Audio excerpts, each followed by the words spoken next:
वाले कहाँ हैं? मैया ने श्रृंगार किया, श्रृंगार करके रास रासेश्वर जान गए। बस ऐसी उन्होंने मुस्कान छोड़ी, बंसुरी बजाई। कहते हैं कि जैसे उन्होंने कहा, मोहनी रूप जो बनाया था इन्होंने, जैसे उन्होंने बंसी बजाई, खिसकी सर की सारी, भेद खुल गया। बोलिए भोलेनाथ भगवान की जय।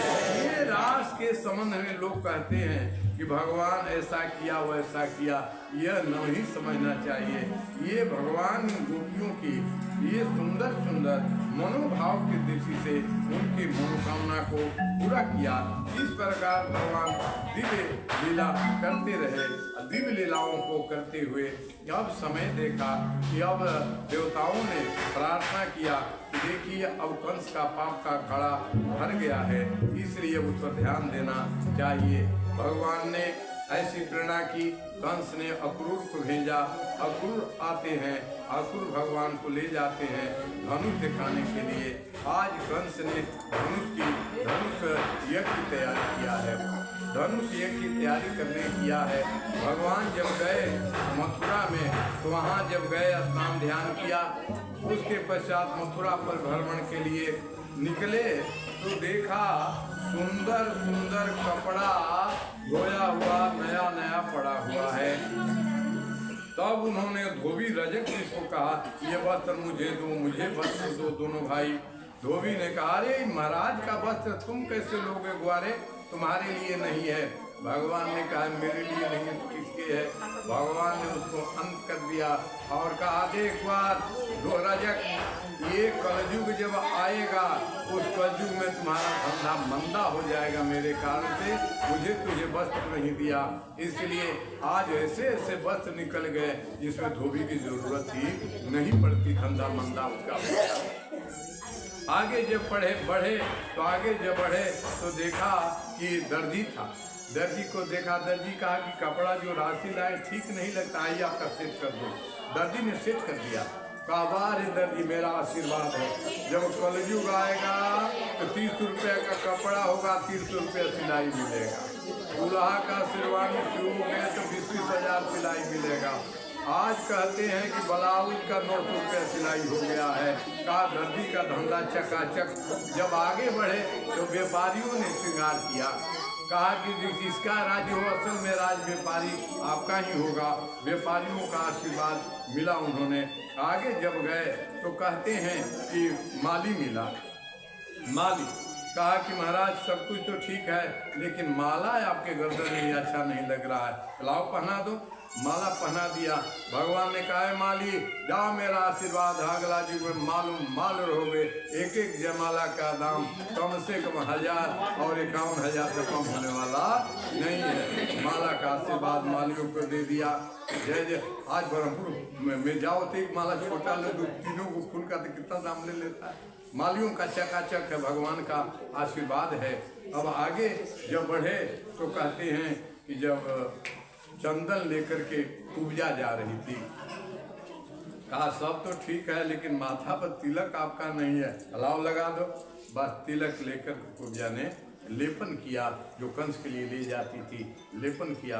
भगवान ने कहा बोल तेरी क्या मनोकामना है, परम सुंदरी तुम हो। कुब्जा ने कहा मैं तो कुब्जा हूँ टेढ़ी मेढ़ी, इस परम सुंदरी कहने वाले कैसे आ गए। कहा मैं मजाक क्यों उड़ा रहे हैं। भगवान ने उसका एक पैर अपने दाएं हाथ के पैर से पैरों को जाता और एक हाथ धीरे से उसकी यहाँ पर लगाया, ऐसे किया परम सुंदरी वह बन गई। और उसकी मनो की भावना को भगवान ने, किसी की मन की भावना पूरा कई बिना भगवान नहीं थे।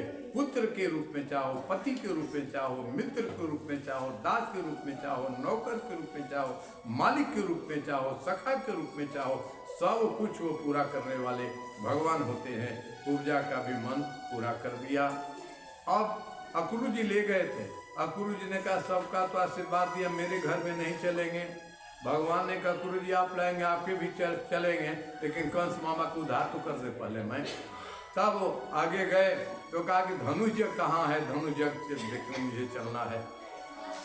तो धनुष यज्ञ के लिए गए तो रास्ते पर दरवान थे, हाथी रात भर शराब पिलाया था, तो दरवान उसके तरफ बढ़ने लगे तो उन सबों का भी उन्होंने अंत कर दिया। अंत में जाकर के उन्होंने धनुष को तोड़ दिया। कोई रखवाला ने धनुष को तोड़ दिया। कृष्ण ने कहा बलदाऊ से भैया धनुष तो टूट गया। कहा हाँ टूट गया, लेकिन मुझे आनंद नहीं आया। कहा क्यों? कहा कि त्रेता में मिथिला में जब धनुष तोड़े थे तो सीता जी मिले थी, यहाँ तो खलिया धनुष तोड़ा पड़ा मुझे। बोलिए धनुधारी भगवान की जय। वही धनुधारी मुरलीधर है। कहा कि ये आनंद नहीं मिला, चले गए। अब दूसरे दिन कंस को लग गया कि अब खतरा होने वाला है। अब पहलवानों की तैयारी किया। उधर से क्या कहते हैं हाथी का पहरा था, हाथी आया, हाथी को मार दिया। हाथी के दोनों भाइयों ने एक दांत को अपने कंधे पर लिया, मारते हुए अलग गए। तब कंस ने कहा इसके 4 पहलवान हैं, चारों पहलवानों से कहा कि अब लड़ाई लड़ो, मल युद्ध होगा। मल युद्ध के लिए, मल क्रीड़ा के लिए भगवान ने कहा हम तो बालक हैं, लड़ाई कैसे लड़ेंगे, लड़ाई तो मल युद्ध बराबरी में होती है। कहा कि ऐसा कुछ नहीं होगा, लड़ना पड़ेगा। तो इसके 4 पहलवान, 5 पहलवान बड़े प्रसिद्ध हैं। चारुण है, मुष्टिक है, कुट है, सल है और तोसल है। बड़े बहादुरी के पहलवान हैं, लड़ना चाहिए। कहा ठीक है। भीम दादा से कहा कृष्ण ने भैया का निश्चिंत रहो। बस एक एक करके दाऊ भैया ने साथ इनके सभी पहलवानों को खत्म कर दिया। कंस ने कहा अब तो बड़ी बेइज्जती होगी, अब क्या हो, मन से उछलना चाहता है। कृष्ण भगवान नीचे से उछल करके उसके मन पर चढ़ गए और चढ़ करके कृष्ण को ऐसे उसके मुखपट को पकड़ा और पकड़ करके जो बचना चाहा वो छाल करके लेकर के अखाड़े में ऊपर से नीचे पटक दिया और पटक करके छाती पर चढ़ गए और अपना ठेहुना लगा करके हुनाट करके और ठेहुना लगा कर दोनों भाई कंस की लीला समाप्त कर दिया। बोलिए कृष्ण कन्हैया लाल की जय। अंत हो गया। अब कंस मामा के अंत के बाद अपने जेल में जाते हैं, अपने घर में जाते हैं जेल में। वहाँ जा कर के मैया को मैया और बाबा मन देवकी और वसुदेव महाराज को मुक्त करते हैं। तो इस प्रकार से अब राजा कैसे बनाया जाए, तो अपने नाना को उग्रसेन महाराज को राज सौंप देते हैं। कहा कि राज करो भांजा क्यों, कहा कि नहीं राज तो आप ही रहेंगे, राजा बना देते हैं। पुनः कहते हैं इस भगवान का ये वो पवित्र संस्कार होता है, गुरु के घर में पढ़ने जाते हैं, गुरु जी से कहते हैं पढ़ाई पूरी मेरी हो गई, आप दक्षिणा ले लीजिए। तो कहा कि तेरे जैसा विद्यार्थी मुझे मिल गया तो दक्षिणा की क्या जरूरत है। गुरुवानी के पास गए, गुरुवानी ने कहा मुझे तो दक्षिणा चाहिए, मेरा जवान बेटा को समुद्र निगल गया है, उस बेटा को ला दो। भगवान जाते हैं समुद्र के पास, समुद्र कहा कि यहाँ नहीं है। फिर जमद्वार में जाते हैं, वहाँ से माता रानी के पुत्र को ले आकर के सोचते हैं, गुरु दक्षिणा सुपर्द करते हैं। उस समय गुरुवानी और गुरु दोनों ही इन्हें सुंदर सुंदर वचन और आशीर्वाद देते हैं। इस प्रकार से समय धीरे धीरे बीतने लगा, लेकिन कृष्ण भगवान को मथुरा में अच्छा नहीं लगता है, दुबले होने लगे।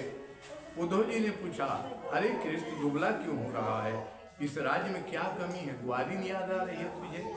कृष्ण भगवान खाना पीना छोड़ दिए हैं। अब दूध रोटी उद्धव जी ले आकर खिलाते हैं। आज दूध रोटी सान करके मुंह में डाला है। उससे पूछा कि क्यों दुबले हो रहे, दूध रोटी माखन मिश्री के मथुरा में क्या कमी है, तुम राजा हो, खाओ, क्या कमी है। कहा भैया सब कुछ है यहाँ, लेकिन वृंदावन की ग्वालिनों की हाथ की जो मिठाई है वो मथुरा में मुझे नहीं मिला। कहते कहते उनके मुंह से दूध रोटी नीचे गिर गया। कहा आखिर उनमें क्या है कि तुम उनकी चिंता करते हो। उद्धव भैया तुम नहीं समझो, वो एक ग्वालिन मेरे प्राण है, जिन्हें ग्वालिन गंवार कहते हो, गोबर ठुकने वाली कहती हो, वो मेरे प्राण है, मेरे लिए क्या नहीं वो करती है, मुझे याद आ रही है। कहते हैं मैं जा कर के समझाऊंगा।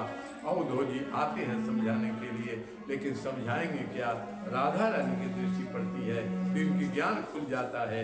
जिसे कृष्ण कन्हैया हम समझते थे, वह कृष्ण कन्हैया सामान्य नहीं है, वह तो भगवान है। कहते हैं इस प्रकार से वह अब आए, भगवान कंस को मार दिया, कंस को वध कर दिया। तो कंस के वध के पश्चात कंस की दो पत्नियां हैं, अस्ति और ताप्ती। ये दोनों पत्नियां हमारे बिहार की बेटी हैं। ये दोनों जरासंध की हमारे बिहार की बेटियां हैं। मगध का सम्राट जरासंध था, जो राजी राजधानी थी, उनकी ये दोनों बेटियां हैं। अब क्या करें, भगवान ने कहा ये राज्य में रहने की आपको कोई कमी नहीं है, यहाँ आप रहें। लेकिन उन दोनों ने अपने पिता के घर में सुरक्षित मान करके ये अस्ति और प्राप्ति, जो जरासंध की बेटियां कंस की क्या कहते हैं, कंस की जो पत्नियां हैं, अपने पिता के घर में आ गई। बेटी के लिए पिता से सुरक्षित कोई घर दुनिया में बना ही नहीं है। इसीलिए माता पिता का घर बेटी के लिए सदा खुला रहता है। इसीलिए बेटी जब अपने घर से विदा होती है, कितना भी पिता को कष्ट हो, लेकिन आंख से आंसू नहीं आता है, लेकिन बेटी को जब विदाई करता है तो उसकी आंखें खिली हो जाती हैं। ये संसार की बेटियां ही सृष्टि की आधार होती हैं। अब का कंस का बदला लेने के लिए जरासंध ने, कहते हैं 17 बार 18 अछौड़ी सेना लेकर के भगवान पर हमला किया, लेकिन भगवान से कौन जीत सकता है। लेकिन अंततो गत्वा देवऋषि नारद ने कहा ऐसे काम नहीं होगा। तो उन्होंने मंत्र दिया, उसके आधार पर किया। तो भगवान ने कहा भक्त की मान रखना चाहिए, यह भी विजय चाहता है, तो इसे विजय हमें दे देना चाहिए। तो भगवान मथुरा छोड़ दिए। मथुरा छोड़ करके विश्वकर्मा को आदेश दिया कि अब द्वारका तुम बनाओ। विश्वकर्मा आए, कहा सरकार द्वारका कहते हो तो वहाँ तो जल ही जल है, जगह है नहीं, महल आपका राज बनेगा कहाँ से? कहा जाओ समुद्र से कहना कि कृष्ण कन्हैया का आदेश है। समुद्र के पास गए। जब विश्वकर्मा ने कहा कि द्वारका ये आदेश है, द्वारका बसेगी यहाँ, कहा जल में कैसे बसेगा? कहा मालिक का आदेश है। कहा मालिक जब आदेश है तो ठीक है, द्वारका का महल तुम बनाओ, लेकिन जो महल बनेगा ये महल तभी तक रहेगा जब कृष्ण यहाँ रहेंगे। जैसे कृष्ण इस लोक को छोड़ करके अपने लोक को जाएंगे, सारे महलों को अपने में मैं ले लूंगा। आप वृंदावन जब जाते हो द्वारका, तो द्वारका में जो देखते हो महल, वह द्वारका असली नहीं है, कई बार बनाया है। असली द्वारका तो भूरज से शुरू होता है, जो समुद्र के नीचे दिखाई पड़ने लगा है। अब व्यवस्था की जा रही है, पुरानी द्वारका को भक्तों को दर्शन कराया जाएगा। द्वारका भी जाते हो तो वहाँ द्वारका एक अलग है, एक भेंट द्वारका अलग है जो समुद्र से जाते हो। भेंट द्वारका नाम क्यों पड़ा? वहाँ उसी द्वारका में भेंट लेकर सुदामा जी वहाँ गए हुए थे, इसलिए भेंट द्वारका उसका नाम पड़ा। आज जब द्वारका में जो आज बना है भगवान द्वारकाधीश का, वहाँ दो द्वार है। एक समुद्र की तरफ द्वार खुलता है, वो द्वार का नाम स्वर्ग द्वार है, उससे प्रवेश करो तो स्वर्ग सीधे। और मैदान से जो आते हो, जो रुक्मिणी मैया का जहाँ महल है वहाँ से 3-4 किलोमीटर पर, वहाँ से आओगे तो वहाँ से मोक्ष द्वार है। वहाँ से जानकार लोग बताते हैं, तो जाने वालों को दर्शन करना चाहिए। अब द्वारकाधीश भगवान बन गए, द्वारका में रहने लगे। महल खाली खाली लगता है, अच्छा नहीं लगता है। तो कृष्णचंद्र ने कहा भैया ऐसा करो न, सुना घर है, तुम्हारा विवाह कर दिया जाए। तो कहा कि ठीक है, विवाह कैसे होगा? तो तुरंत भगवान ने विवाह करा दिया। कहते हैं रैवतपुर के राजा है, बड़े प्रतापी राजा है, अनार्थ देश उसका उस समय नाम है। तो अनार्थ देश के राजा श्रीमान रैवत जी हैं, उनकी बेटी परम सुंदरी रेवती है। रेवती से स्वयंवर में जाकर भगवान कृष्ण ने ये क्या कहते हैं, इनका विवाह करा दिया। और बात आई जब इनका विवाह संपन्न हो गया, तब इन्होंने कहा देखो मेरा तो विवाह हो गया, लेकिन तेरा भी विवाह होना चाहिए। कहा कि मेरा विवाह कौन करेगा? कहा कि विवाह की व्यवस्था तुम्हारा मैं कराता हूँ। इधर घटना घटी क्या कि एक राज्य है विदर्भ प्रदेश, महाराष्ट्र गुजरात के बीच में विदर्भ प्रदेश राजा है। वहाँ के राजा भीष्मक जी हैं। भीष्मक महाराज विष्णु भगवान के भक्त हैं। इन्हें 5 पुत्र हुए हैं। अब 5 पुत्रों के बाद में इनकी महारानी ने कहा महाराज बेटा तो हो गए, लेकिन बेटी के बिना घर पवित्र होता नहीं, आदमी पवित्र नहीं होता है, इसलिए एक बेटी होनी चाहिए। तो गुरु भगवान से मंत्रणा ली और तब किया तो लक्ष्मी जी प्रसन्न हुई, और वही लक्ष्मी जी इनकी घर में बेटी बनकर आई, नाम पड़ा रुक्मिणी। बोलिए रुक्मिणी मैया जय। और रुक्मिणी महारानी सियानी होने लगी। विवाह करने के लिए भीष्मक महाराज चाहते विवाह जो खुद से किया जाए। देव ऋषि नारद ने कृष्ण भगवान की चर्चा की। मन ही मन रुक्मिणी ने कृष्ण को अपने वर के रूप में स्वीकार कर लिया है। लेकिन रुक्मी का बड़ा भाई जो है, रुक्मिणी का बड़ा भाई है रुक्मी, तो रुक्मी ये तय कर लिया है कि कन्हैया से इसका विवाह चोर है, उचका है, ये है वो है, विभिन्न तरह का गाली देता है, उससे विवाह हम करने नहीं देंगे। तब क्या होगा? तब कहा कि इसका विवाह हम उससे करेंगे जो कि ये कंस का मित्र होगा, या कंस जैसा होगा, या कृष्ण का दुश्मन होगा। तो उसने मन में ठान लिया कि इसका विवाह हम शिशुपाल से करेंगे। शिशुपाल बहुत पहले जमाना का भगवान का शत्रु, कहा उसी से विवाह करेंगे। अब तय हो गया। अब भगवान कृष्ण के कंस के जितने मित्र थे सब कृष्ण भगवान के शत्रु हो गए हैं। अब क्या किया जाए? विवाह का ठान लिया। लेकिन रुक्मिणी की माता, रुक्मिणी के पिता नहीं चाहते हैं कि शिशुपाल से विवाह हो, लेकिन क्या करें? अंत में विवाह तय हो गया। रुक्मी ने कहा ज्यादा करेंगे तो जेल में डाल देंगे, कंस के हम मित्र हैं, मालूम है ना कंस ने पिताजी को जेल में डाला था, बस मेरी चलेगी। मौन हो गए। अंत में रुक्मिणी की माता ने कहा कि देख कल्याण एक है, हमारे पुरोहित बाबा है, बाबा जी हैं, और पुरोहित का मतलब ही होता है जजमान के हित के लिए सब कुछ निछावर कर दे, तो बाबा वो कल्याण तेरा कर सकते हैं। तो तैयार करने के लिए कहा, रुक्मिणी कहा बुलाया जाए। पुरोहित जी आए चुपे चुपे। रुक्मिणी ने कहा कि बाबा आपकी सेवा मैं करती रही हूँ, आपका आशीर्वाद की जरूरत है, मेरी एक चिट्ठी है, आई चिट्ठी लेकर के जाइए। कहा द्वारकाधीश को ये चिट्ठी आप सौंप दीजिए। कहा कि बेटी जैसी तुम भीष्म की बेटी वैसी मेरी बेटी, अवश्य अवश्य चिट्ठी लिखा। चिट्ठी लेकर के पंडित जी द्वारका जाते हैं। द्वारका जाकर कृष्ण कन्हैया को पत्र देते हैं। पत्र पढ़ते हैं कृष्ण कन्हैया। कहा चिंता मत करा पंडित जी, आप ठहर जाइए। और समय चिट्ठी लिखा था, इस समय बारात आएगी, कुल खानदान के नियम के अनुसार मैं देवी पूजन के लिए इस समय में संध्या में जाऊंगी। और उस समय भगवान ने व्यवस्था किया, पंडित जी को कहा कि आप जाइए, माया से भेज दिया। कहा कि संध्या में जब देवी पूजन के लिए जाओगी तो कृष्ण कन्हैया आएंगे और तुम्हारी रक्षा करेंगे।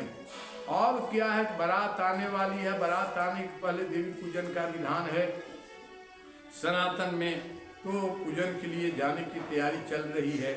इधर रुक्मिणी जानता है कि ये कृष्ण कन्हैया छलिया है, बलवान है, इसे कोई जीत नहीं सकता। 10,000 पहरुओं को पहरा लगा दिया, ऐसे दोनों तरफ करके पहरुओं को दोनों तरफ से पहरा लगा दिया, गांव का घेरा डेरा चारों से डलवा दिया। भगवान को कौन रोक सकता है। समय जब आया, द्वारकाधीश श्री कृष्ण ने अपने सारथी रथ चलाने वाले, उसका नाम दारुक है, दारुक कहा कि बेटा चल वेग से रथ वेग से चला। अब भीष्म के ये विदर्भ प्रदेश के जहाँ इनका राज्य है मुहाने पर आ गए। अब मुहाने पर आकर मन ही मन पंडित को संदेशा दिया, जो समय दिया था, और उस संदेशा को पंडित जी दोनों तरफ पढ़ाते रहे। कहते हैं जब गए और वहाँ जा करके बैठ गए, अब मैया पूजा करने के लिए जा रही है। पूजा करने के लिए गई, बस भगवान भी गए। और जब भगवान गए महाराज, तो मैया का जो मुकुट है, उस मुकुट में भगवान की छवि दिखलाई पड़ी। अब रुक्मिणी अब देवी को भूल करके देखती रह गई। और जिसने श्री कृष्ण चंद्र को, द्वारकाधीश को, मोहिनी मूरत सावनी सूरत को देखा, सभी सैनिक उनके रूप लावणी को देख करके सब समाधि में गिर गए, चारों तरफ हो गए, रास्ता साफ हो गया। भगवान मंदिर में गए और तुरंत रुक्मिणी का हाथ पकड़ा और लेकर आकर के रथ में पहुंचा दिए। तब सब होश में आए, कहा ले गया ले गया ले गया, सबका चोर है चोर है। तब अब रुक्मिणी इन पर प्रहार करने के लिए कहा, चोर की तरह क्यों भाग रहे हो, अगर वीर हो तो ठहर जाओ, वीर हो तो ठहर जा। अंत में कृष्ण भगवान सोचे कि ऐसे जाना ठीक नहीं है, ऐसे जाना ठीक नहीं है। तो तुरंत वह रुक गए, रुक्मिणी सेना के सहित आया, सबको पराजित कर दिया भगवान। अंत में रथ में बांधने लगे, खींचने के लिए हुए, तो रुक्मिणी ने कहा स्वामीनाथ ऐसा मत करे, मेरे से जब आपका रिश्ता हो गया तो आपका साला हुआ, साला के साथ ऐसा व्यवहार नहीं करना चाहिए, विचार कीजिए, वो अपन भाई की रक्षा करिए। तब तक बलदाऊ जी आ गए, कहा छोड़ो अब मैं लड़ाई करूंगा, तुम द्वारका चलो। भगवान द्वारका चले, लड़ाई होती रही। अब कहते वैदिक विवाह, वैदिक ढंग से विवाह हुआ महाराज, पंडित है, पुरोहित है, क्या क्या दिव्य विवाह इनका संपन्न भगवान का हुआ है। तो रुक्मिणी से भगवान कृष्ण कन्हैया का पहला विवाह संपन्न हो गया।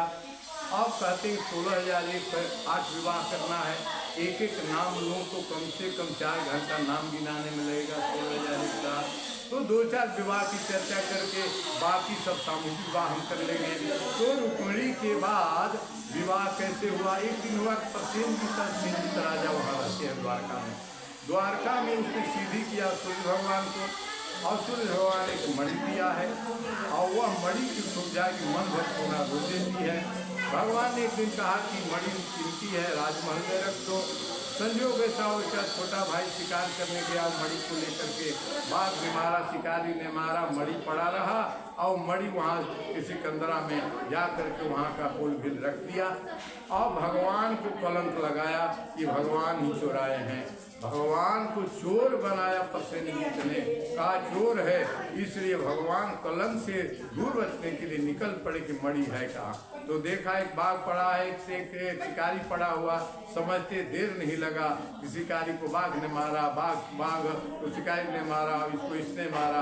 अंत में देखा कि गुफा है, गुफा में चमचमाते हुए मणि दिखलाई पड़ रही है। तो गुफा में भगवान चले गए। गुफा में जब गए तो वहाँ पर वो गुफा का जो मालिक था वो जामवान था। जामवान देखा तो इनसे लड़ाई लड़ दिया कि मेरी इकलौती बेटी यहाँ पड़ी है तो कैसे रुक पाए। लड़ाई चलती रही, बहुत का समय तक लड़ाई चला। अंत में दोनों हारने के तैयार नहीं। भगवान उसकी मन की बात को जानकर ऐसे धक्का दिया, अपने हाथ में तीर धनुष ले लिया।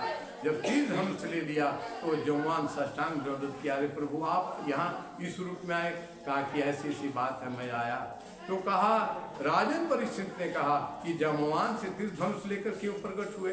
कहा कि जब लंका की लड़ाई चल रही थी तो उस लंका की लड़ाई में भगवान ने सबको हरा दिया, लेकिन जामवान उनका सबसे बलवान पहलवान था। तो उसने कहा भगवान हमसे लड़ते तो कितना अच्छा होता। भगवान ने कहा देख तू मेरे दल की ओर से लड़ाई लड़ा है, तुमसे लड़ेंगे तो कलयुग में अच्छा संदेश नहीं जाएगा, इसलिए मैं द्वापर में आऊंगा, उस समय तेरी मनोकामना मैं पूरा करूंगा। वही भगवान जामवान की लड़ाई की इच्छा पूरा किए। तब जामवान ने कहा प्रभु बड़ी गलती हो गई, आपसे लड़ा चोट लगा होगा, मुझे क्षमा कीजिए। कहा क्षमा किया? कहा ऐसे हम नहीं मानेंगे कि क्षमा कीजिए, मानेंगे कब? जब मेरी बेटी जामवंती है, इसको महारानी के रूप में आप स्वीकार करेंगे। कहा तथा जामवंती को स्वीकार किया। पहली महारानी भीष्मक, दूसरी महारानी जामवंती हो गई। अब ये मणि जो लाए, मणि लेकर सत्यजित को दिया कि लो भैया तुम्हारा मणि ये है। सत्यजित बड़ा दुखी हुआ, कहा महाराज क्षमा करें, मुझसे गलती हो गई।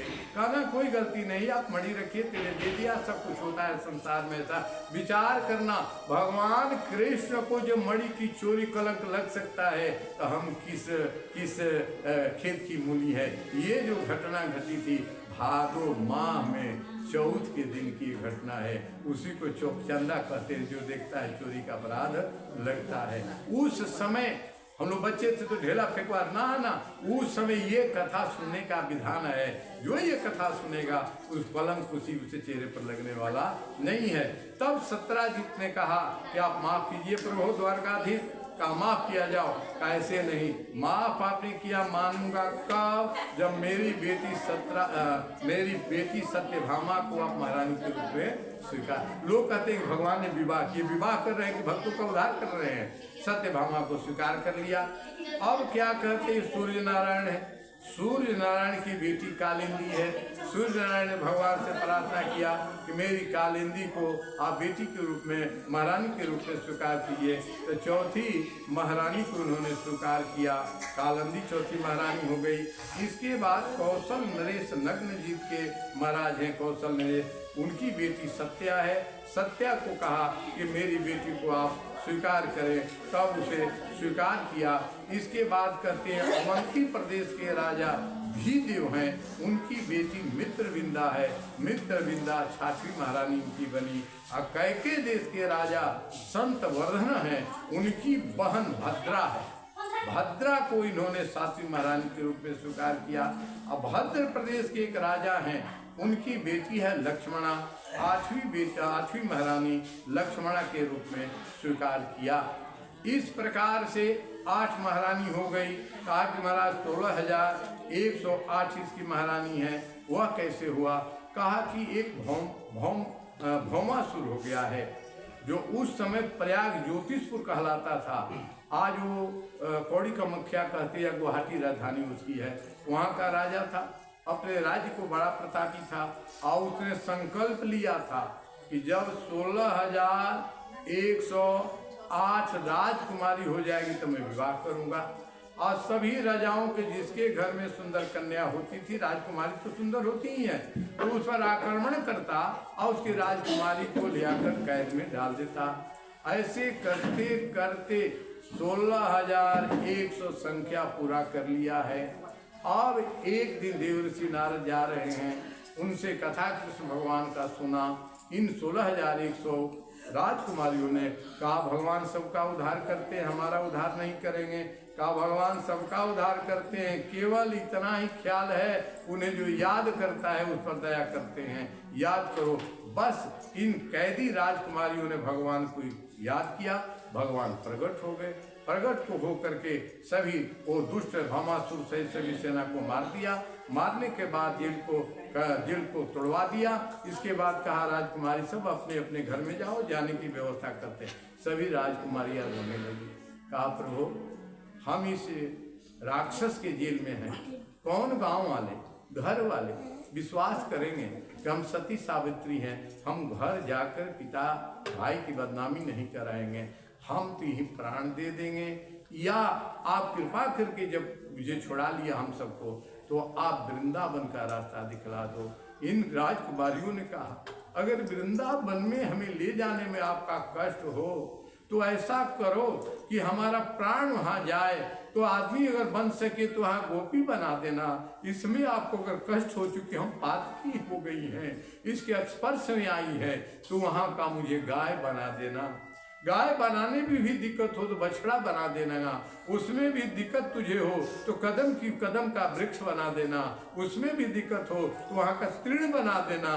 सजीव बनाने में अगर दिक्कत हो तो वहाँ का मिट्टी बना देना। जहाँ भी आपके भक्त आए थे उनके चरणों का स्पर्श मुझे हो सके और हमारा उद्धार हो। भगवान ने कहा इनके समर्पण कर दे करके, ऐसा नहीं तुम्हारे समर्पण है, ऐसा तो कृष्ण जो कृष्ण के प्रति समर्पित होता है। सर्वधर्मान प्रतिज्य माम एकम शरणं व्रजम अहम तो सर्व पाप हो मोक्षयिष्यामि मां शुचा। सब तुम पापी नहीं, सब पवित्र हो। चलो बस 16,100 विमान बना, 16,100 विमान बना। 16,100 विमान में 16,001 द्वारकाधीश, ये सब राजकुमारियां द्वारका गई। असब के लिए महाराज ने महल बनाया। इस प्रकार से 16,108, 8 वाली पहले आई 16,101, 16,108। अब विचार करो कृष्ण भगवान ने कहीं विवाह किया है, विवाह का प्रस्ताव रखा है। इन्होंने जो जैसे भक्त का भाव रहा उन सब भक्तों को इन्होंने उद्धार किया है, सबका कल्याण किया है। इस प्रकार से भगवान अपना पारिवारिक जीवन सुंदर ढंग से बिता रहे हैं और इनका परिवार बढ़ रहा है। ऐसे करते करते भगवान को सभी महारानियों से 10 पुत्र हुए, एक एक पुत्रियां हुई, परिवार बढ़ता रहा। एक दिन की बात है ये है कि वहाँ पर ऋषियों का जमौड़ा रहा। ऋषि जब गए वहाँ पर तो ऋषि जब गए तो उसमें सब इनके बहुत संतान 16,108 रानियां हैं और सबको 10-10 कितना हो गए। तो उसने ऋषियों से मजाक कर, देखो साधु संत से कोई मजाक नहीं करना चाहिए। वहाँ पर कणाद है, गौतम है, वशिष्ठ है, उलह है, पुलस्त है, अंगिरा है, अत्रि, सब ऋषि गए हुए हैं। उसने सबने मजाक किया, सोचे सुंदर भाई था, उसके पेट में कपड़ा बांध दिया और कहा बताइए गुरुजी इसके पेट में कौन सी संतान है। सब ऋषि हंसकर टल जाते थे, उन्हें क्या पता था कि इसमें दुर्वासा जी भी है। दुर्वासा जी ने कहा बहुत तंग किया दुर्वासा जी, तेरे कुल का नाश मूसल है। जब खोला तो मूसल निकल गया। जब निकाल कर गए, जब कृष्ण कन्हैया से कहा तो परिवार का कल्याण होने वाला नहीं है, तो उस मूसल को छूट करके चूर्ण चूर्ण बना करके समुद्र में डलवा दिया। समुद्र में डलवा दिया और समुद्र में डलवा दिया तो एक बहेलिया ने उस कण को पाया, अपने बाण पर चढ़ा दिया उसको और चलने लगा। अब भगवान का इतना बड़ा वंशज है कि आपस में अब ये नशाखोरी करने लगा, भगवान को ही गाली देने लगा। इधर कहते हैं अब एकादश स्कंध में मैं आ गया, 10वां स्कंध पूर्णाहुति होती है, एकादश स्कंध में प्रवेश कर रहा हूँ। तो एकादश स्कंध में जब भगवान आए तो उनके